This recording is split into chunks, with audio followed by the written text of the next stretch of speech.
3 नहीं, coordinate vector नहीं, केवल वेक्टर एंड 3D के 3 क्वेश्चन वेक्टर और 3D के आएंगे। बहुत इजी होता है बेटा, वेक्टर और 3D बहुत इजी होता है, आराम से बेटा। 3 क्वेश्चन है और जो 3D तुमने 12th में पढ़ी है ना वैसी है बेटा। हाँ वैसी है 3D, ज्यादा कुछ भी नहीं है बेटा। थोड़ा सा डायरेक्शन वेक्शन तुमने बिल्कुल ही नहीं पढ़ा है तो फिर बात अलग है। सिलेबस में नहीं पढ़ा है, मुझे मतलब उसको समझाना पड़ेगा कि देखो प्लेन व्लेन 2 प्लेन हाथों मतलब चक्कर चलाना समझाना पड़ेगा बस। बड़ा मैंने चक्कर चलाना समझा दे तुम्हारे गारंटी है वेक्टर 3D में से तीनों राइट होते हैं। मतलब केवल नोट्स ही पढ़ के जाओगे तब भी वेक्टर 3D में नंबर आते हैं। अब बचा बेटा क्या, एक आएगा बेटा डिटरमिनेंट। डिटरमिनेंट का क्वेश्चन बनने की संभावना बहुत ज्यादा रहती है क्योंकि क्रैमर रूल होता है। क्रैमर रूल पे बेस्ड क्वेश्चन आता है। Consistent solution, infinite solution, fix rule है, उस पे क्वेश्चन बनता है बेटा। सुनते हैं ना? हाँ एक ही क्वेश्चन, या तो मैट्रिक्स में आएगा या डिटरमिनेंट में आएगा, ऐसे नहीं। अभी बचा बेटा दूसरा आएगा सीक्वेंस एंड सीरीज पे क्वेश्चन। सीक्वेंस एंड सीरीज पे क्वेश्चन, सीक्वेंस एंड सीरीज पे क्वेश्चन बन जाएगा, नहीं बना तो छोड़ दो, लेकिन अगर देखो कि इजी आ जाए तो बना लेंगे। ठीक बेटा? क्वेश्चंस कितने हो गए अब तक क्वेश्चन जो मैं बनाने के क्वेश्चन कितने 8 हो गए ना, जो क्वेश्चन बनने की बहुत जबरदस्त चांसेस 8। अब बेटा पूरा बचा हुआ कैलकुलस अभी उसको साइड में रख देते हैं। ठीक, एक होता है बाइनोमियल थ्योरम पे। बाइनोमियल थ्योरम का क्वेश्चन मस्त इजीली हो जाता है ये। ठीक है, तो 8 क्वेश्चन तो ये हो गए, 9 हो गए। चलो 8 9 अपन 8 ही मानते हैं। इसमें 2 गलत करेंगे, 7 मानेंगे। इसमें हम गलत करेंगे 2, ये 7 क्वेश्चन हो गए। ठीक, अब ये 7 क्वेश्चन हो गए बेटा, 7 तो क्वेश्चन हमारे ये हो गए। अब बेटा इसमें 10 क्वेश्चन आते हैं इंटीजर टाइप वाले। 10 में से अपने को 5 करने हैं। 10 क्वेश्चन आते हैं इंटीजर टाइप वाले, 10 में से 5 करने हैं। अब 10 में से कोई भी सेलेक्ट करके 5 करने हैं। अब अपने अगर थोड़ा सा भी अगर सब्जेक्ट पूरे साल पढ़ा है तो आप 4-5 क्वेश्चन में से 10 में से 3-4 क्वेश्चन आपको आते होंगे। अपन सेलेक्ट करके 3 क्वेश्चन वो बना देंगे। कितने हो गए? 10। अब 10 के हमारे सेफ हो गए। अब पूरे बाकी सब में से अगर 5 क्वेश्चन भी हमने बना लिए ना तब भी हमारा बेड़ा पार हो जाएगा।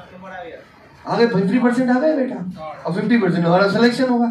हम तो इधर इसलिए बात कर रहे हैं बेटा, हमें इस लेवल पे बातें इसलिए करना पड़ता है क्योंकि हमें हर डायरेक्शन देखना, लास्ट तक के डायरेक्शन देखना है कि अच्छा इस कोने से क्वेश्चन आ सकता है, इस कोने से क्वेश्चन आ सकता है, इस कोने से, तो मुझे तो सारे कोने कवर करने हैं।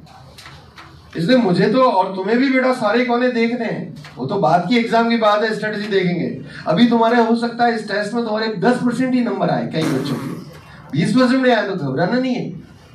अभी तो तुम्हें ऐसे ही देखा जाएगा, अभी ऐसे ही एफर्ट्स किए जाएंगे तुम्हारे साथ, बहुत एक्सपेरिमेंट होंगे।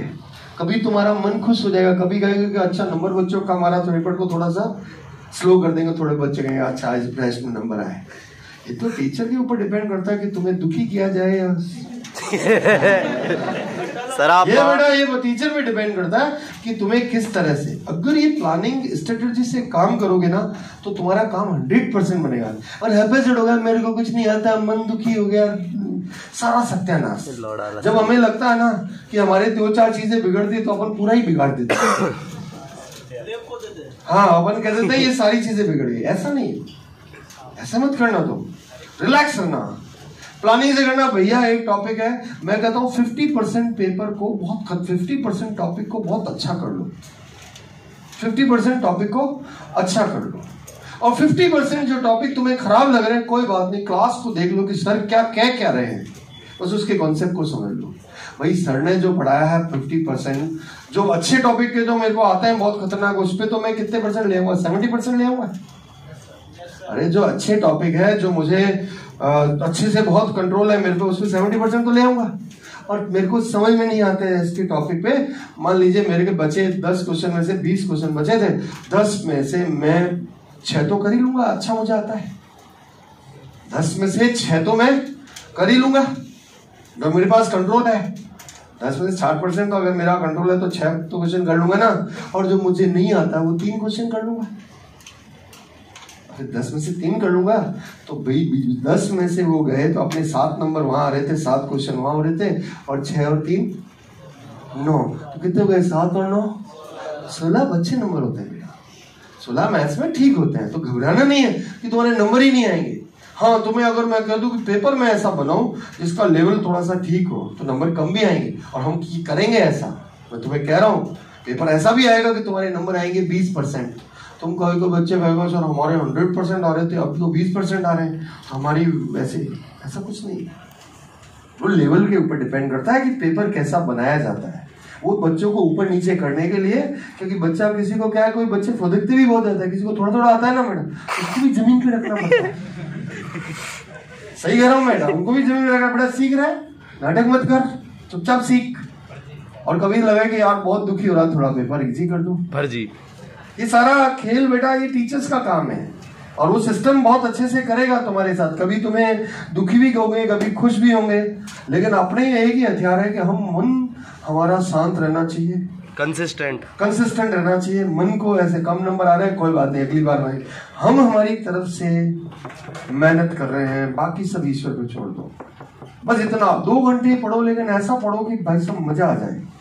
1 घंटा चाहे बाहर घूम के मन लगा लो, हाँ मन लगा लो, कोई फर्क नहीं पड़ता। मन मतलब ऐसा कि मन ऐसा नहीं कि मन नहीं लगना चाहिए, हो करके वापस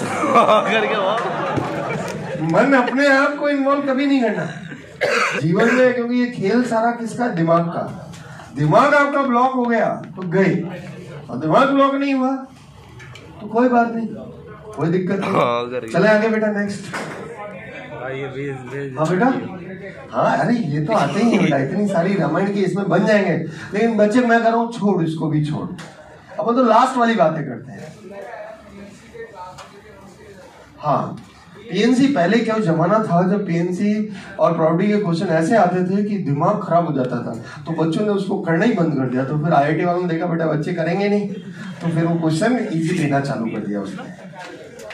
परमुटेशन एंड कॉम्बिनेशन, बेटा कैलकुलस तुमने आज तक कभी कैलकुलस पढ़ने वाले बच्चों का कोड वर्ड है पीएनसी, एनएलएम, लेकिन मैं पूरी कैलकुलस सिखा दूंगा तुम्हें, एलएल। ये मैं अपनी तरफ से बात, मतलब मैं अब मेरा जो हॉस्टल में छोरा है ना, उनसे मेरा फीडबैक ले लेना।